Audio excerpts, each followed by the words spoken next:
We good? Okay. Good afternoon, everyone. My name is Mark Cornetta, and I'm the President and General Manager here at 9 News. I just want to welcome you. It's great to see so many people, a great turnout. Thank you for supporting this amazing event, the 9 News Leader of the Year Meet the Finalists. It's always really cool to see what the board came up with in terms of the finalists, and reading through the bios and profiles, I think you're going to be pretty impressed with this great group who you'll meet momentarily. Since '99, we've been doing this, so I guess this is probably the 28th year. If you try to do the math in your head, it doesn't make sense, but you got to count 1999 and 2020 and so on. But for those years, we've been incredibly proud to be a partner of the Denver Metro Chamber Leadership Foundation through the Leader of the Year program. For more than 25 years, this partnership has allowed us to shine a light on individuals who lead with purpose, integrity, and impact. Leaders who make a real difference in our workplaces, our neighborhoods, and across the entire metro Denver area. What makes this program special is that it's not just about titles and achievements, it's about service, it's about vision, and the willingness to step up when it matters most. Today is about celebrating those values and getting to know the outstanding finalists who embody them. We're grateful to the Denver Metro Chamber Leadership Foundation for their leadership, collaboration, continued commitment to developing and recognizing those who make a difference in our community and strengthen our region. This program wouldn't be possible without that partnership. With that, it's my pleasure to introduce someone who's been instrumental in advancing that mission, the Executive Vice President of the Denver Metro Chamber, the President of the Denver Metro Chamber Leadership Foundation, and that's a mouthful, my friend, Kristen Blessman.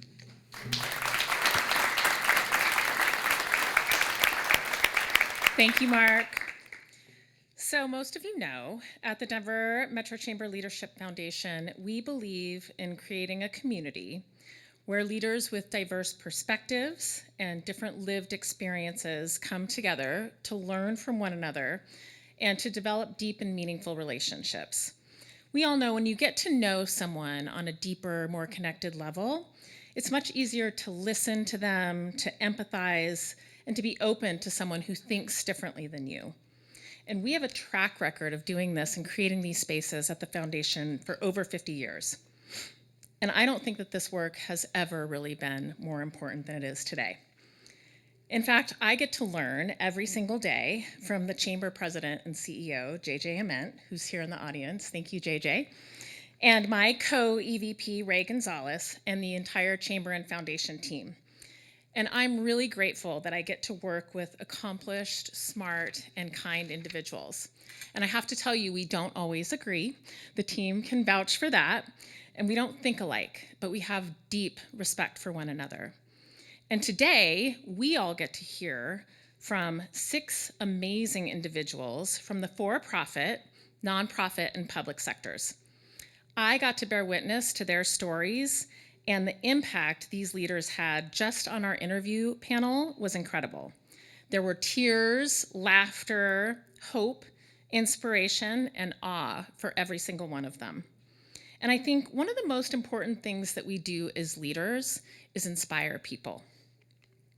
It's showing that person in the crowd that doesn't think they have what it takes, that they're enough. I'm a living, breathing example of this. The imposter in me as a young woman never would have believed that I could be leading an organization like this. But it took me seeing another female leader paving a similar path for me to believe in myself. So I just have to thank you to our finalists for sharing your stories today, to give the audience here hope for what they can accomplish too. And I know that you're going to do that for everyone in this room tonight. And I do just have to say that we have some Betcher students here this evening with us, and I want you to listen to these stories because you belong up here too, and you're going to accomplish this. So listen and look for yourselves in these stories because they're going to blow you away. But before we begin, we want to recognize the partners who make both the 9 News Leader of the Year Award and the Leading Colorado Luncheon possible. First, a huge thank you to the presenting sponsor of the Leading Colorado Luncheon on March 10th, where we will announce the winners of today's awards, Huntington Bank. So thank you. Let's give them a round of applause. And next, our trustee members. We're so grateful for their all-in support of our mission. Anglo Gold Ashanti, the Betcher Foundation, Chevron, Comcast, Daniels Fund, DaVita, Denver International Airport, Denver Water, Empower, First Bank, HCA Health One, Innisphere, Intermountain Health, Philip Morris International, Pinnacle Assurance, Tallgrass Energy, US Bank, UC Health, United Airlines, University of Colorado, VF Corporation, and Xcel Energy. Let's give them a round of applause.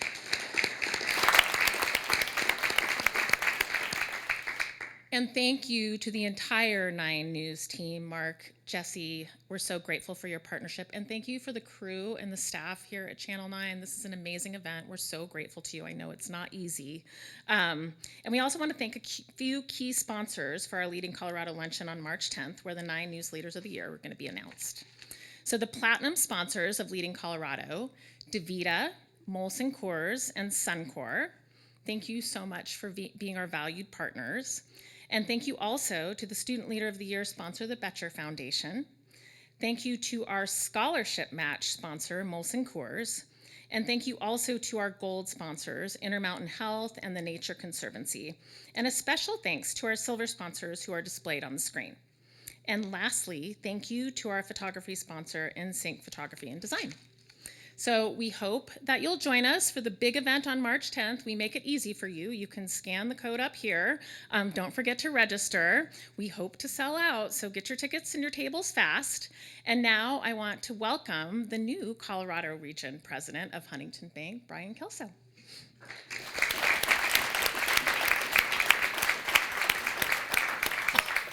Wow, thank you. Good evening, everyone. It is truly my pleasure to join you all tonight as we honor these remarkable finalists for the 2026 9 News Leader of the Year Award. Since 1999, this award has recognized outstanding leaders in our community, and this year's finalists are absolutely no exception. Each of them exemplifies service, vision, and deep commitment to making our communities across our state stronger. We at Huntington share that same deep commitment to community. Strengthening the communities we serve is central to who we are, because we believe when our communities grow stronger, our company grows stronger. And at Huntington, we bring that purpose to life through action. And through their actions, tonight, finalists help set the standard for leadership in our communities and inspire others to serve with the same commitment. So a huge thank you to Alicia, Carlos, Al, Eve, Angie, and Raju for your leadership, dedication, and the lasting impact you have all made on our communities and our state. Leadership like yours is what makes Colorado strong, but it also serves as a reminder to us all that each of us has a role to play. So let's let these incredible individuals motivate us all to take action and make a positive difference in our communities so that Colorado can continue to thrive in the years and decades to come. And with that, I'm pleased to turn things over to our friends at DaVita. Welcome the Director of DaVita Giving Foundation and Director of the Village Giving, Lisa Gardner. Here you go, Lisa. Good evening, good afternoon, everybody. I'm Liz Gardner. I'm with DaVita. We're a global kidney care company that are proud to call Denver our home. So for all of you student leaders, keep us in mind as you are pursuing your careers. I really wanted to just take a quick moment to join us here tonight on behalf of DaVita to congratulate all of these remarkable finalists.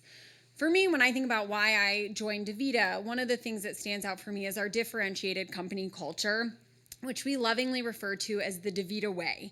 And for us, this means that we care for each other with the same intensity that we care for our patients, that we care for in our centers each and every day. And we see this belief in action every day through many of our core values, such as continuous improvement, accountability, team, fulfillment, fun, and a few others. And tonight is so special to Davida, and why we have stand alongside each and every one of you is because each and every one of you finalists share that same DNA. You are leaders who put community first and who exemplify, probably, I'm sure unknowingly, the core values that we hold so dear at Davida. You all prove to each and every one of us and are an inspiration for our future leaders that when passionate people come together to solve problems, the entire state of Colorado and truly beyond wins. So again, I want to echo a huge thank you to 9 News, to the Leadership Foundation for letting us come alongside you. I'm here for this special event. And thank you again to our finalists for inspiring each and every one of us to dream bigger and to lean in and to do just a little bit more. With that, I am pleased to introduce the Betcher Student Leader of the Year, to turn it over to the Vice President of Grants and Programs for the Betcher Foundation. We're butchering these introductions. Tiffany Anderson.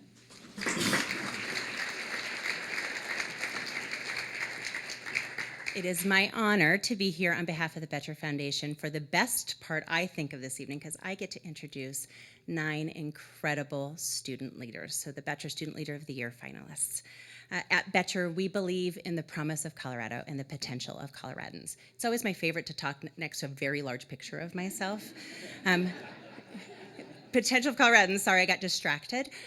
We do that by investing in the people, the programs, and the organizations across the state, because that lays the foundation for transformational impact and community building. Annually, we are proud to partner with the Denver Metro Chamber Leadership Foundation to recognize these outstanding students who are proudly representing their campuses, their programs, and their communities. By sharing their stories, this is one way that we elevate and build up Colorado's doers and difference makers as an example for others. You are going to see that each of these 9 individuals exemplifies the selection criteria that we use for this award, which is extraordinary leadership on their campus, in their community, and in their leadership programs, exceptional community service and commitment to others, outstanding character, and academic achievement. We have 8 of the 9 finalists here, so I know you're missing class and many other things. Thank you for being here today. What I am going to do is I'm going to talk about each one of you, and then you are going to stand up and listen to me say amazing things about each one of you and be slightly awkward. It's going to be great. But that way, all of these individuals in the room know who you are, so they can come and connect with you afterwards. All right, we're going to start with Steffi Calero Ayala. Steffi is a junior at Metropolitan State University at Denver, where she is a double major in biology, psychology, and a minor in chemistry. Yes, clap for Steffi. Steffi is a first-generation college student and a Dream US scholar whose journey is grounded in resilience, purpose, and a deep commitment to equity. She aspires to become a physician and is driven by the belief that quality health care should be accessible to all. Beyond the classroom, Steffi serves in the MSU Student Government Student Advisory Council, supports campus initiatives focused on equity and access, and mentors peers as a Patton Scholar and a Biology 1 teaching assistant. Thank you, Steffi.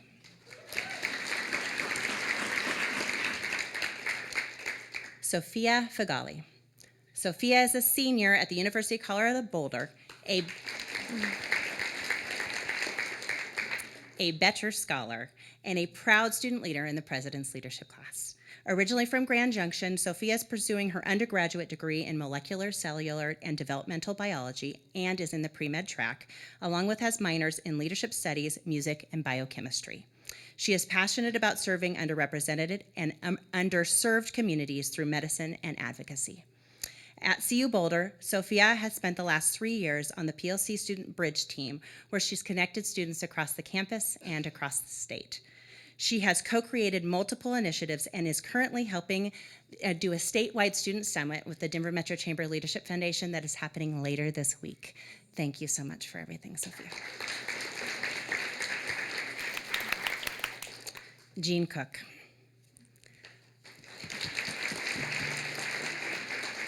At the University of Colorado, Colorado Springs, Jean studies theater and dance and is living out what she calls everyday leadership, the belief that small acts of kindness can create extraordinary change. She directs music in her church and performs in a vocal group called the Ginger Snaps with her mother, who is here tonight, by the way. and serves in the United States Air Force Reserves, where she has earned 2 top distinctions, the Basic Military Training Honor Graduate and Top Female in Physical Fitness. Grounded in family, strengthened by service, and fueled by connection, Jean Cook leads not for recognition, but to make life better for those around her. Thank you, Jean. Haley Graham.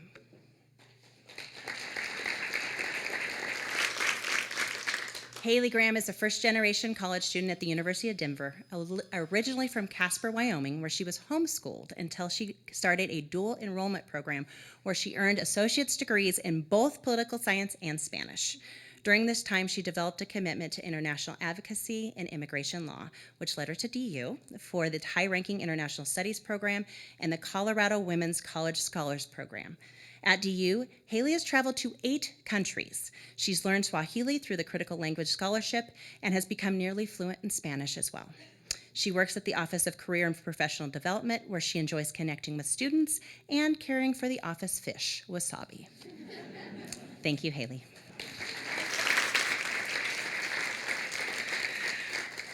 Caitlin Lamberton.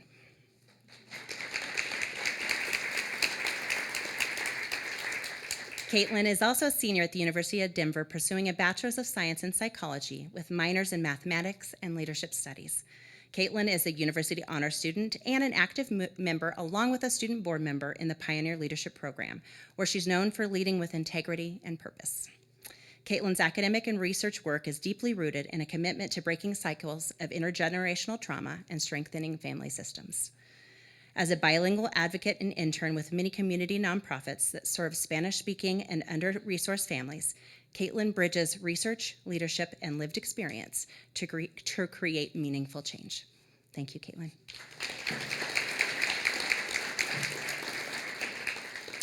Daniel isn't with us this evening, but I want to tell you a little bit about Daniel. Daniel Baker is committed to service, and it took root far before he entered college. Since age 18, he has worked in public safety and now serves as our community as a paramedic, bringing calm, skill, and compassion to people on their worst days. Daniel is a senior majoring in American politics with a minor in leadership, while also completing his medical school prerequisites at the University of Colorado, Colorado Springs. He's the founder and the deputy chief of operations for UCCS EMS, where he has helped to shape system and quite literally is saving lives. Daniel led the implementation of a pre-hospital whole blood transfusion program for the entire Pikes Peak region, an initiative that is helping to reduce mortality and alter outcomes for critically injured patients. Thank you so much, Daniel. I'm assuming he is doing something important right now. Ben Braun.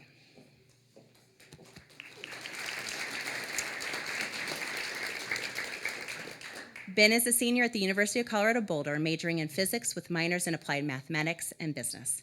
His leadership extends far beyond the classroom. Ben has organized large-scale conferences and led national collaborations among multiple institutions, helping to create welcoming communities in physics departments across the country. Most recently, he played a key role in organizing the Colorado Undergraduate Physics Conference, bringing together over 120 students to share their research. Grounded in service, humility, and empathy, Ben leads by standing with others and empowering them to succeed. Thank you so much, Ben. McAllister Johnson. I love that. McAllister is a senior at Colorado State University, majoring in human development and family studies with minors in leadership and gerontology. Her academic journey began with a single moment of curiosity in her freshman orientation when a professor spoke about the aging process and what it means to grow old as humans. Whether it's volunteering at the Fort Collins Senior Center to working at the Osher Lifelong Learning Institute, McAllister has sought out relationships that show what a life well lived looks like. On campus, she leads through student government, college ambassadorship, and mentorship, always focused on creating belonging. Looking ahead, McAllister plans to serve older adults through occupational therapy or hospital administration, advocating for dignified, person-centered care. Thank you so much. All right, as you can tell, we have an impressive community of leaders and doers and difference makers here. We just want to take this moment from Betcher, from Tiffany, to say thank you. Thank you for all you are doing. We are so proud of you to be your Student Leaders of the Year on your campus and finalists for the Betcher Student Leader of the Year, and please keep doing what you're doing. And at this time, we can only have one Betcher Student Leader of the Year, so I do want to announce who our 2026 Betcher Student Leader of the Year is. It is my honor to say Derek Downs is our 2026 Betcher Student Leader of the Year.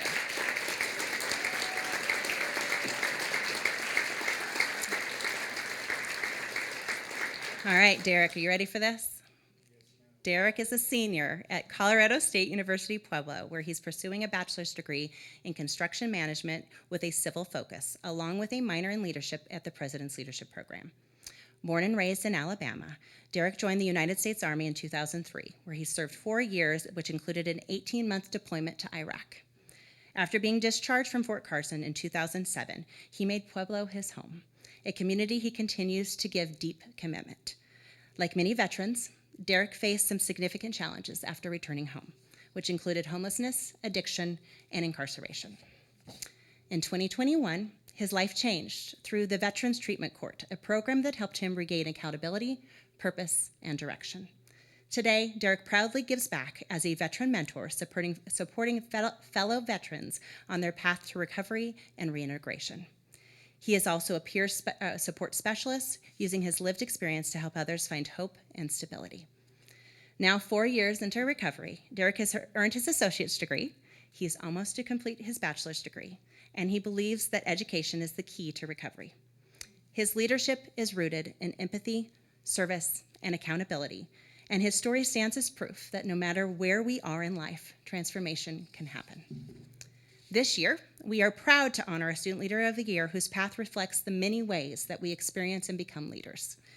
For the first time since we started this award, the Student Leader of the Year brings a richer life experience than the many traditional students that have had this recognition in the past. Derek's journey reminds us that leadership is never about age or title. It's about action, impact, and a willingness to serve. Leadership is an activity that anyone can do, and Derek's life and leadership is a demonstration of that lesson very powerfully. Please join me in congratulating and celebrating Derek Downs.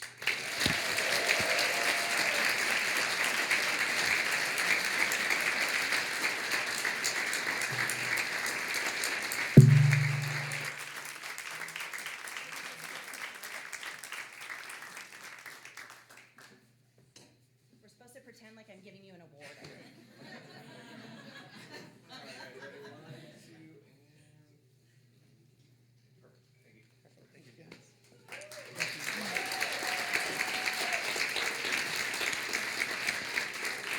All right, and this is my pitch. If you haven't done so already, please register for the Leading Colorado Luncheon. You're going to hear more about Derek's story there. Thank you so much for letting us do this. Thank you, 9 News, for hosting, and I'm excited for the panel.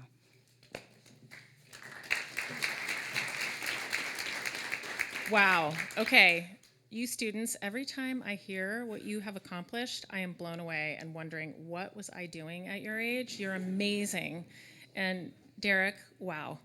I just have to tell you, that got to me. It's amazing what you've accomplished. Thank you. Thank you. And thank you for sharing your story. I can't wait to hear more at the luncheon. Okay. So with that, now I'm welcoming up 9 News anchor Alexandra Lewis. Come on up and join us. She's going to be hosting the panel, and we get to meet our leaders. So with that, I'll turn it over to you. Thank you. Hi, good afternoon, good evening. It's nice to see all of you guys, some familiar faces and some new ones. My name is Alexandra Lewis, for those of you who don't know me. I've been here at 9 News for 7 years as an anchor, now at the 3 and 9 p.m. show. Been a part of this event for the last 4 or 5 years, and it's always a day that I really look forward to. Like Kristen said really beautifully, you do leave inspired and empowered and racking your brain about how you can leave a bigger footprint on the communities that you serve. And we know know today will be no different. So thank you all for being here. Also, thank you and welcome into our viewers who are watching on 9news.com, because we are streaming this event, so no pressure. But I think I have the fun job today because I get to help make you all shine, which is a really easy thing to do, and then let all of our viewers and all of you in this room get to know them a little better. So enough from me. Without further ado, I have the great honor of introducing our Leaders of the Year.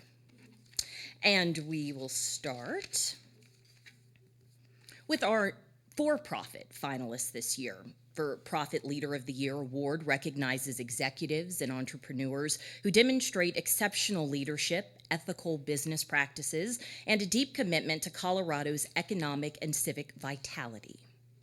Now retired, the former market executive for global commercial banking for Bank of America Colorado, please help me welcome Raju Patel.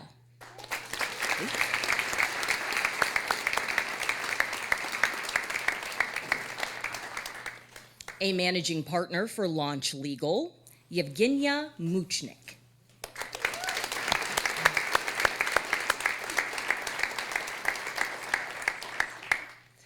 Now on to our nonprofit finalists for this year. The Nonprofit Leader of the Year award recognizes nonprofit executives who lead with true purpose, building strong partnerships, delivering measured impact while addressing some of Colorado's most complex social and environmental challenges. No easy feat. Please welcome our finalists this year, CEO of Big Brothers Big Sisters of Colorado, Alicia Cook.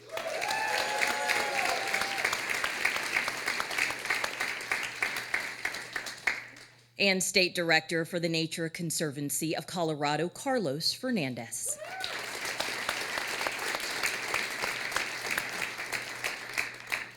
And finally, our public sector finalists. The Public Sector Leader of the Year award recognizes leaders in government who champion collaboration, elevate community voices, and truly advance policies and systems that improve quality of life for all Coloradans statewide.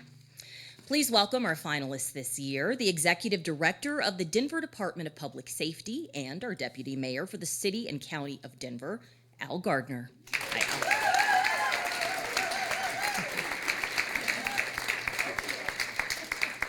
And last but certainly not least, the former Executive Director of the Colorado Department of Higher Education, Dr. Angie Piccioni.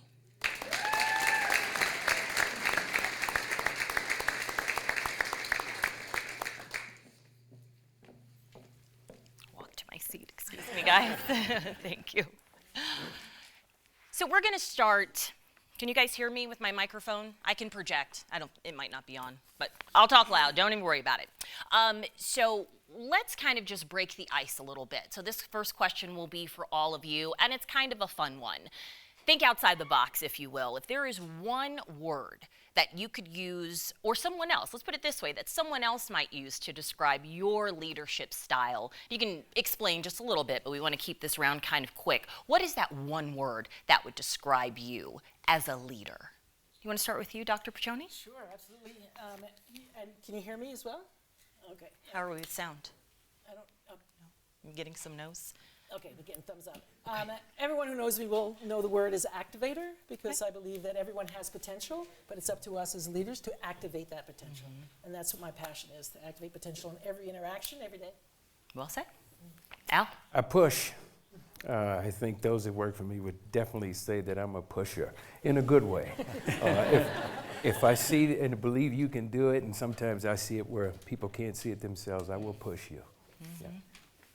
For me, the world is inclusive, from tribal nations to ranchers, from the business community to academia. I'm a firm believer that the room is smarter than any single one of us.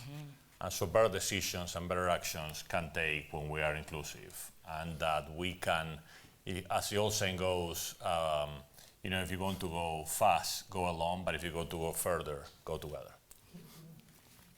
For me, my word is brave, and not because I'm fearless, it's because I always show up for my community, and I have a unique audacity to hope.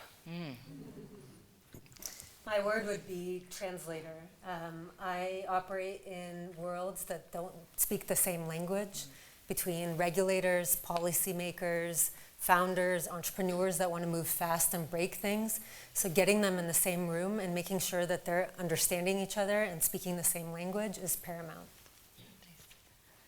And my word is servant.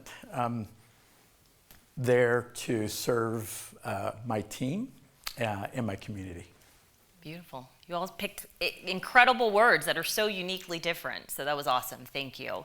Raju, we're going to get a little deeper, and we're going to start with you, if you don't mind. You have this incredible story of coming to this country and then going on to lead one of our community's most respected financial institutions. Share with our audience a little bit about your story and who you are, and then if you could, share an instance where your background helped you be the leader that you've become today. Sure. I'm an Indian immigrant who was born in Africa, moved here when I was 7 years old. My dad packed up his suitcases and came over, and it's the quintessential immigrant success story. We worked hard. We got an education. I was the first one in my family to get a college degree. And then after that, I got my first job and worked at Bank of America for 40 years. And also learned from my father that it's important to be successful in your career, but also to give back to the community. And when I was young, he would volunteer at the Lions Club. So I learned to volunteer at not-for-profits. And I do that today. I volunteer my time, my money, and sit on the board currently of 3 Denver, Colorado-based not-for-profits. I have a follow-up question for you that I think a lot of people in this room might be interested in. You've been instrumental in this redevelopment of downtown, and I'm curious what you think the current business leaders of today, how they can impact this and make it, bring the entire vision to fruition, because it's still very much a process, right? Yeah, I sort of view downtown as sort of the spine of Denver and Colorado. So downtown Denver is really where we get our strength. It's the gathering place, and we've seen tremendous change with the improvement of 16th Street and revitalization. We've got a lot more to go. Safety's gotten a lot better, even though the perception isn't there.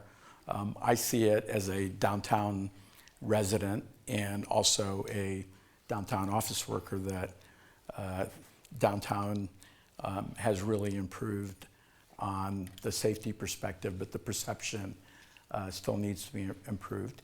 And I feel like we've turned a corner and we're back on that growth track that Denver, Colorado has been on for many years. Thank you for sharing.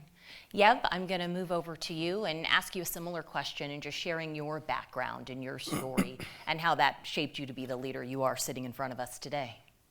So I actually share a very similar story to Raju. I am the product of 2 people who saw an opportunity, and along with my parents, we immigrated to the US from the former Soviet Union, now Ukraine, when I was 6 years old. And as we landed in Chicago O'Hare and made it through that international runway that's still there and was there almost 40 years ago, they walked into a new land of opportunity, a new land, or a new world with new rules. So they didn't have a blueprint. Watching them chart out their own course, not having a manual, really shaped me, who I am today. And in looking at things through the lens of opportunity. So even when I was 6, I started my own business. I had a dog walking business. I had kids that worked for me. I don't think I paid taxes, but it worked out. But as I grew up, I was driven to justice, and that led me to go to law school. And using the same skill set that I did with my parents in translation, I wanted to translate the law for founders, for entrepreneurs, to make it accessible, to make it understandable and something that is malleable and something that can be, a tool to do something good with. Amazing. And you advise tech companies, you help shape policy, you're really uniquely kind of in this crossroads of innovation, responsible innovation and practice. What does that look like? How do you navigate that space? It seems difficult. Well, I try to keep my clients from wearing orange jumpsuits, so that's number one. But I work in crypto, and it's a gray regulatory area. So it's continuously evolving. And one thing that I do is take part in the policy making. So I've been a part of sound policy work and advocacy work both at the state level and at the federal level in trying to shape this policy and make it long-term, long-lasting, and transparent. Also something that keeps innovation on shore and in Colorado for the long term. Okay, thank you. We're going to move over to our public sector finalists. So you guys are in the hot seat now. Dr. Petroni, I'm going to start with you. You have this incredible story of overcoming your own limiting beliefs and how you got past this. Would you mind sharing a little bit about that today? Sure, I'll do that. And the limiting beliefs were not only mine, they were actually limiting by our society because I was born at a time. My mom is black and my dad is white. I know that. I don't know him. I don't have pictures or anything, but I know he was white. That was a joke, but nobody. Anyway, and at that time, it was still illegal in many states for them to be married. It wasn't until 1967 that Supreme Court passed that. But also, it was before the Civil Rights Movement, the Voting Rights Movement, so society constrained as well. And then because of that, being biracial, it was in some places I faced a lot of rejection. And so when I went off to Stanford on a basketball scholarship, I wanted to be accepted because I was 18 years old and I'd had a lot of rejection in high school. And so, so when people would ask me what I was, because some of you know what that question is, what are you? And I would always say that my dad was Italian and that my mom is from Curacao. Because I knew that most people don't know what the people of Curacao look like. And it was true. My family comes from Trinidad and Curacao. Anyway, so it took me a while to be able to come to grips with my own ethnic identity. Once I did, that set me free, if you will, to be the woman that I am today. What about this uncle I've heard about? My Uncle Mo. My grandpa had, this is my mom's dad, had a restaurant in the Bronx where I grew up, and my Uncle Mo was his right-hand man. And my Uncle Mo he never met a stranger, and every person that came into the restaurant he treated as if they were the only customer. And I watched that growing up. I watched how my Uncle Mo treated people, and he treated everyone with the greatest kindness and with the greatest focus. And I thought, wow, that is amazing. And I didn't know I was learning at that time because I was young, but and I think he might be watching. So Uncle Mo, you know it's because of you that I am the way that I am. So sweet. I tell him that on his birthday every year. And now he says, I know, I bet. Still loves to hear it, Yes, I bet. yes. All right. Al, you've had an incredibly successful career here in Colorado in the private sector, then the public sector, but you also had a tough start in school. Could you share a little bit about your earlier years? I'll start with Raj confirming the fact that safety is on the upswing in Denver. It's doing quite I'll say, one of my favorite writers is James Baldwin, and he has a saying that says, not everything faced can be changed, but nothing can be changed until it is faced. And I like to refer back to that. In school, I probably went to about 8 elementary schools, if not more, who knows? I mean, we grew up in a situation where there was a lot of instability. Sometimes we'd have to leave houses in the middle of the night because we couldn't pay for them, right? So it was a very difficult time. In the mid to late 70s, a lot of kids, especially black male students, were being placed in special ed a lot. Not for the fact that they could not learn, but sometimes they were put in this very particular category. When I got to college, I actually learned that I could learn late in life. And that's been important to me. It's been a huge driver because I always now find that I can see the person in the back of the room that nobody's paying attention to. And it's translated to my leadership abilities because I can see that person hiding in the cubicle that hasn't been seen. And a lot of times people tell me, once we're finished, thank you for seeing me. And that's how that's driven a lot of what I do now. It's beautiful. You've worked very deeply in equity and oversight. I feel like this might be a tough question, but how have you been able to try to instill trust in systems that are highly distrusted? You know, I find it easy. I tell the truth. I tell the truth whether or not it's comfortable. I tell the truth when it's difficult to hear. And what I find is people will trust you quickly when they know that you're going to tell them exactly where you are. And in equity and a lot of work like that, I'm not trained in it. I've been asked to speak at conferences about it, and I ask people, are you sure? Because I'm going to tell you the truth. And in those instances, I find that people appreciate that most, and I think I've been able to be relatively, I don't know, successful in some areas by just being honest about how a reality makes me feel. And that's been helpful. I have a question for the both of you because you've both led in very visible, highly scrutinized roles.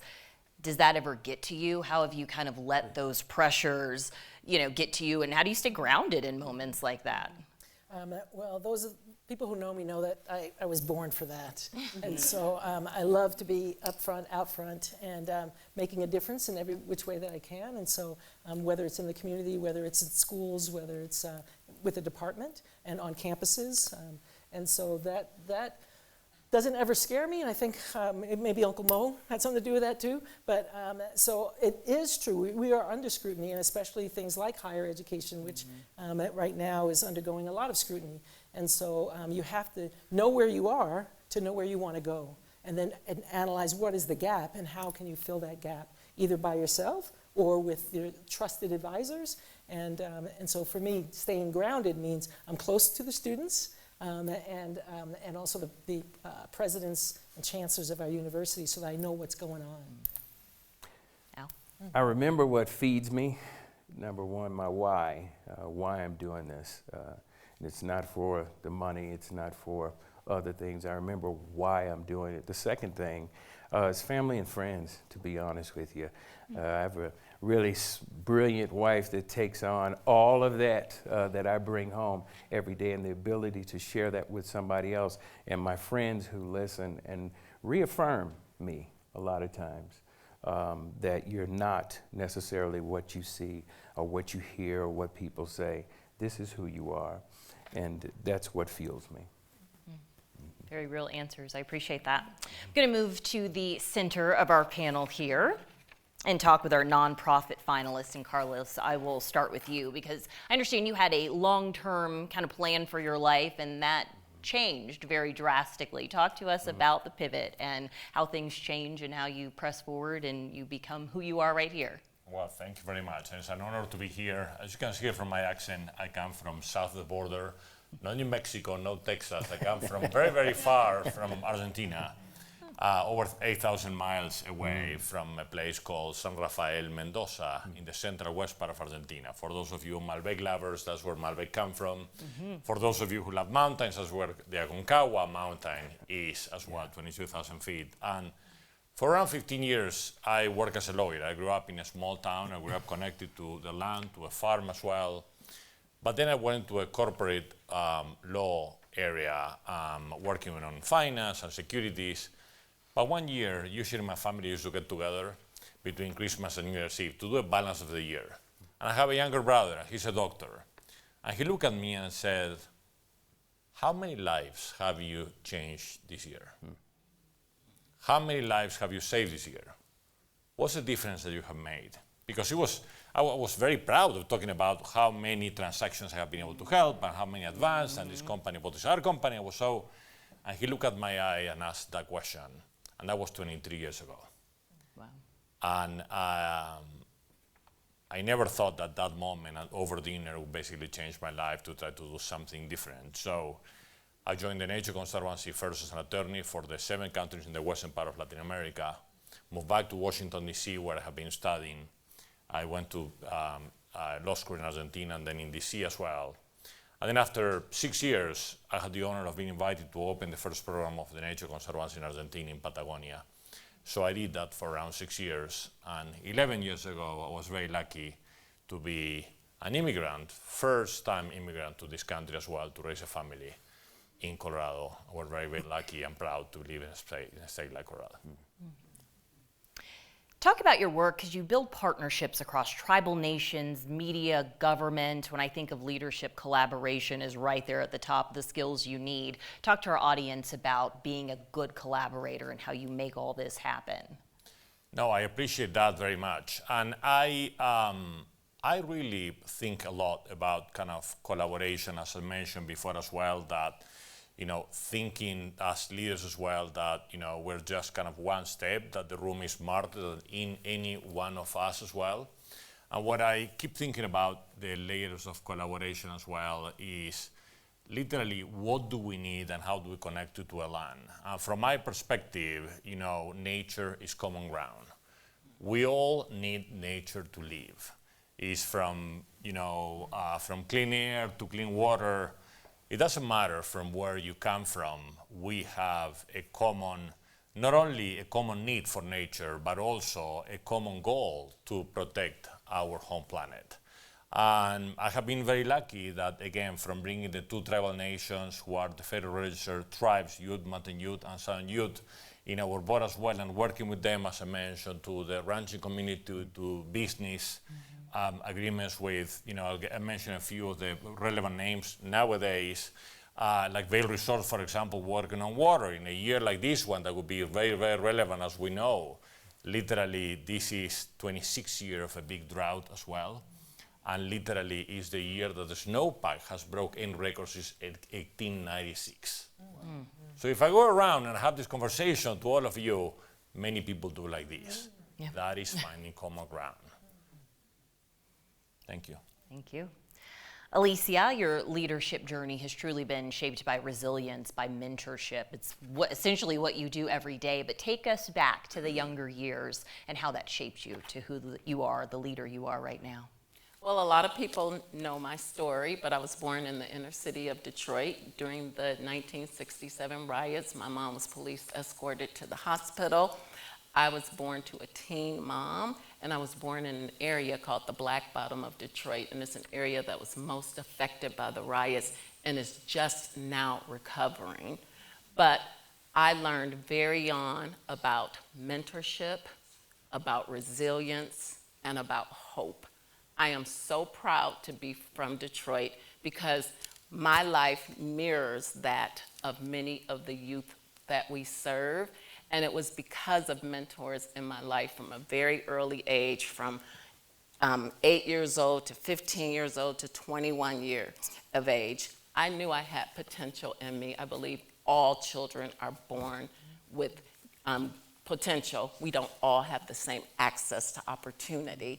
And it was mentors in my life who opened doors for me, who introduced me to social capital, who took me all the way to Japan, which I had never left a 50-mile radius of my home. And it was mentors from the community who did that for me. I have a great family, but I'm a first-generation high school and college graduate. So they did the best they could with what they had. So now it's so important to me to pay it forward. And we've adopted something called Mentor Life, to always have someone investing in you and to pay it forward by always investing in someone else. And also, I believe mentorship does not just transform the mentor and the youth. We transform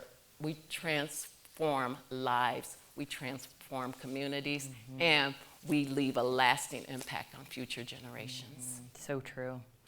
Your personal brand does so much for your organizational style and your leadership. Teach us your ways. How do you do that? We can all benefit from leaning into our own personal brand, truly. I almost wore all green, but then I thought green screen TV.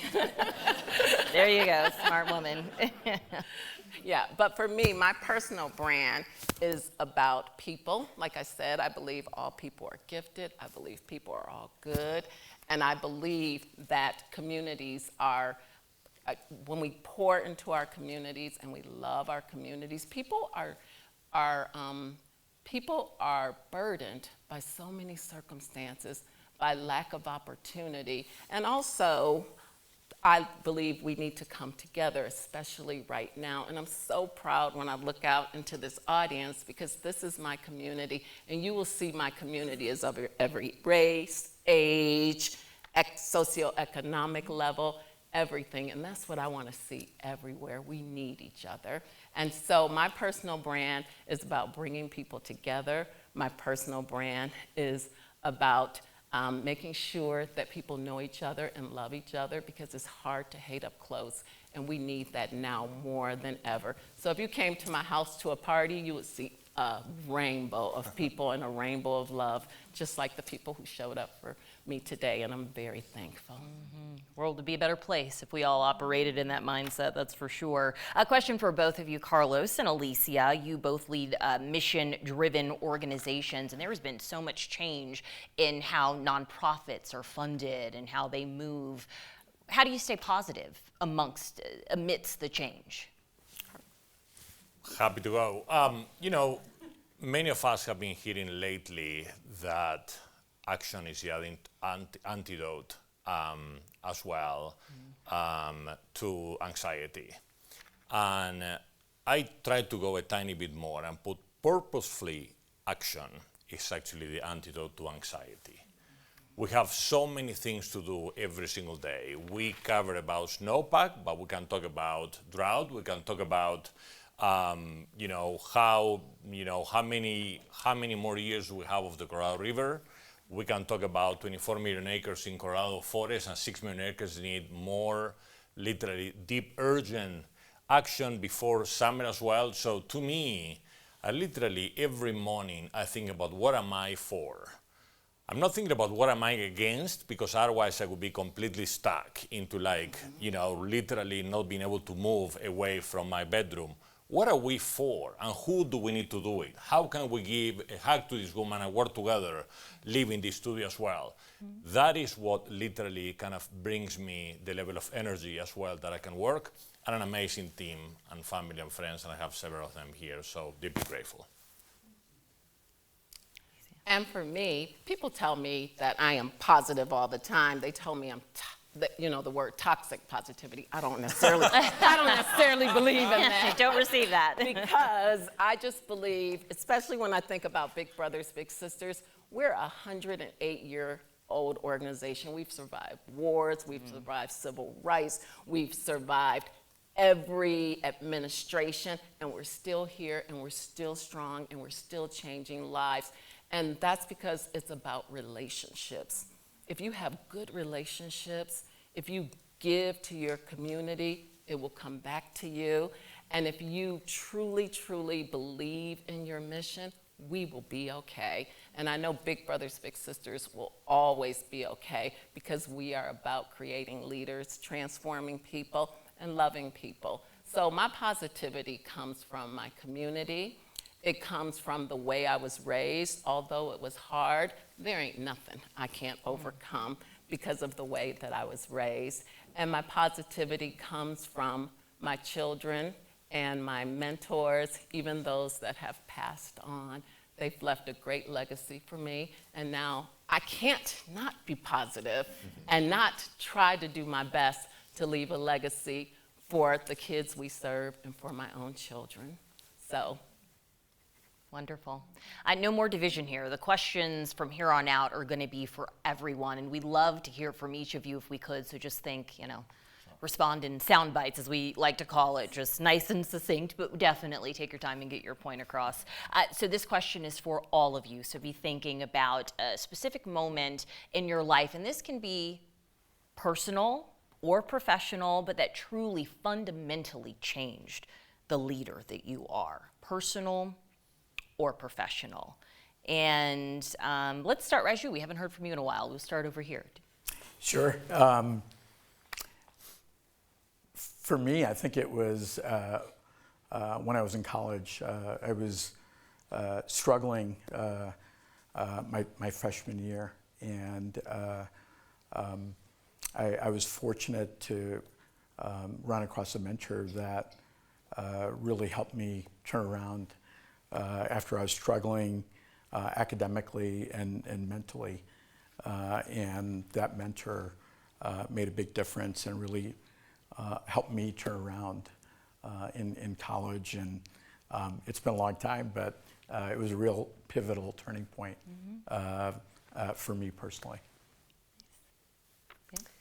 For me, when the Russia-Ukraine war started 4 years ago, me and a group of other organizers from across the globe came together and raised millions of dollars in cryptocurrency. We deployed that crypto for humanitarian efforts and needs, and using the power of blockchain, which gets it instantaneously without middle people and banks and intermediaries like that. We got it to people who needed it most. So, families that were trying to cross the border that needed money for taxis.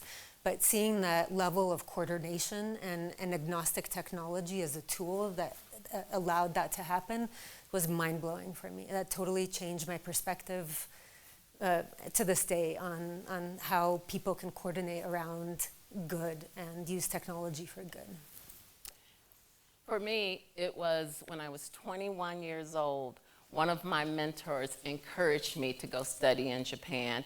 And you can imagine what that was like for a child who had barely left a 50-mile radius of their home. And it seemed impossible to me. So this mentor took me to see the iconic, beautiful black icon, Susan Taylor. And when I told her all the reasons I wouldn't go or I couldn't go or whatever, she looked at me as only Susan Taylor can, and she said, "Go, my sister, go." And I've been going ever since. And now it's made me how I lead, how I tell my team, my children, my community is always, go, my sister, go, my brother, go, let's do this. We can believe the impossible. And it's rooted in I rise, as I climb, I rise.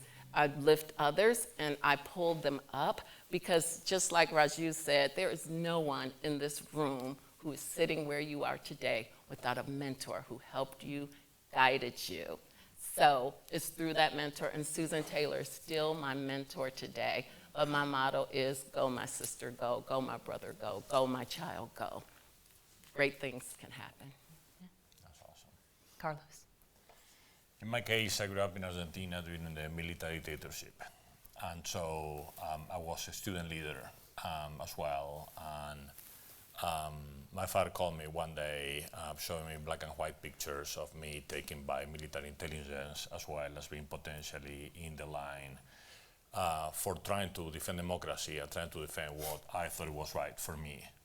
And so 1983 was that year that Argentina went back to democracy. I kept being a leader. But it was a good reminder as well about building community and how to keep supporting community and how to keep supporting democracy as well, and never ever take things for granted, number one. And the second one is, and this is churchy, but never give up. I'll say it was my first executive role, and I hired someone who was she was maybe 80% there. Not 100%. I went on to interview probably some folks who were 100% in terms of technical ability to that particular job. And I circled back around to her, and I interviewed some more people, and I came back to her again, and I said, I don't know why I'm doing this. I said, but I feel like you need a chance on this. She started crying in the room, which made me cry. And we're still very close. right now in a mentor-mentee type relationship. Out of anything else in leadership, I think it taught me the ability to take a chance and see beyond what's on paper and really try to see who that individual is and who they could be. But that transformed me probably the most, to learn how to take a chance. When I was in college, about 20 years old, I was some kind of a course, I think it was on leadership, and they asked you to develop a credo. And I developed the credo then. That was 40 years ago, I think, something like that. Anyway, and my credo is, I am as committed to your success as I am to my own. I'm committed to my success. And my credo says, I'm also committed to your success, and that matters, and that means that you matter, and that means that you are seen and heard and valued and celebrated. And these are the things that really changed the way I decided to lead from the time I was in college. If you come to my office, or my former office, in the Department of Higher Ed, I have a very long windowsill and a very beautiful view of the mountains. And on my windowsill, I have asked all of my staff to bring in a 4x6 photo of themselves and their family, or their pet, or their significant other, and 4x6, not 8x10s. And so I have a whole slew of about 75 photos on my windowsill, because I want them to know that they are seen. And I know their families, and I know their kids, and I ask about, where's your daughter going to college, and those things, because what we have found when you study leadership, because I didn't know that you could actually study it, which I did, that when people when they do feel seen and heard, they perform better. They don't want to let you down. And the number one, if you talk about the human imperative, is that people care. And from this microphone, we heard a lot of people talk about caring and kindness and respect. Those are all the words that, as leaders, when we do that, we create a culture where people will succeed. And they know that I'm as committed to their success as I am to my own. I hope I can speak for everybody in this room. It's time to wrap it. Oh my gosh, 5 minutes. Like 5 more questions to ask. Okay, just kidding, just kidding. Let's do this one, since we'll end on a fun note here. If you could describe, or going back to that one-word prompt, if you could describe Colorado in one word, what would be the word that you would use? And you can take some time to explain why, but this beautiful state that we live in and call home, how would you describe it? Can I start with you? Sure. All right, Doctor. Yes. So I would say home.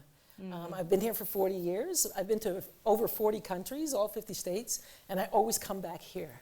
And so coming back to Colorado gives me hope.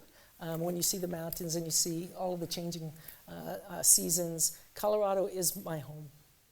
Beautiful. Grit. Challenges are inherent to eventual success. Colorado's no different. And I think our ability to show grit, even though where we are right now, financially, wherever we are, we will always come back. So grit. The word for me is opportunity.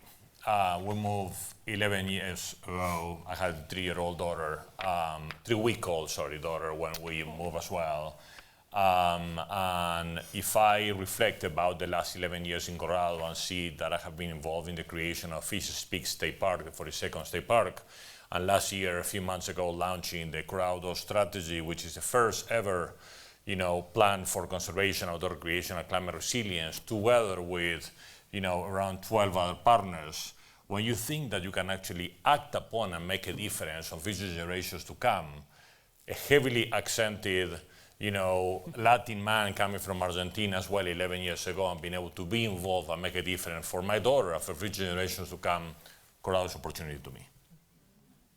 When I think of Colorado, for me, the word I describe it as majestic, because I landed here couldn't pick Colorado on a map when I came here. It was totally on a fluke, and I was scared, and I was alone, but driving, and I had lived in Japan for a while and didn't have a car, so I hadn't been in the car in about 10 years, and so I'm driving, and I'm scared, and I look at the mountains, and I look at the blue sky, and then I start to engage with people. When you grow up in Detroit, you're only raised around Black people. And so in Colorado, I got to be friends with such diversity, with people from different cultures. And I just love it. And my life is filled with culture, it's filled with hope, It's filled with grit, like everyone says here. And the good thing about Colorado, anytime you're having a hard day, just go look outside, look at the mountains, and you will know that God has blessed Colorado and has blessed us for being here. Beautiful. I would say collaborative. I've lived in so many places around the world, and people really want to see each other succeed here. They're willing to help, whether it's leaders, policymakers, regulators, the governor. I mean, they're willing to get into a room with each other and figure out ways to help each other. It's just a phenomena that I haven't experienced anywhere else. And I would say welcoming. We're a country of immigrants. You just need to go back in time to find when your ancestors immigrated here. But if you look at Colorado, we're a collection of immigrants and migrants too. And you see that in the leaders here. We've got Argentina, Detroit, Chicago, New York. Chicago, New York. And so we're a very welcoming state. Well, one word to describe all of you is inspiring. Thank you. Please, a round of applause for 9 years.